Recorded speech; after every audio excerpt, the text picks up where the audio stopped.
کبھی سوچا ہے اگر کل تمہارا نام مسلمان کی فہرست سے مٹ گیا تو کیا وجہ ہوگی؟ قرآن نہیں، روزہ نہیں، بلکہ نماز چھوڑ دینا۔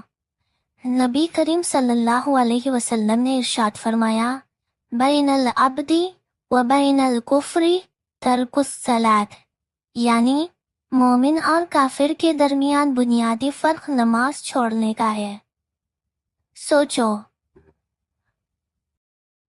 سوچو ذرا، اگر نماز گئی تو ایمان گیا۔ نماز چھوڑنا صرف غفلت نہیں، ایک ایمان سے دوری کی پہچان ہے۔ زندگی میں جو چاہو حاصل کر لو، پیسہ، شہرت، دنیا، مگر اگر سجدہ چھوٹ گیا تو سب کچھ چھوٹ گیا۔ آؤ ابھی اسی لمحے اللہ کے بندے جھک جاؤ، کیونکہ ہو سکتا ہے اگلی اذان تمہارے لیے آخری اذان ہو۔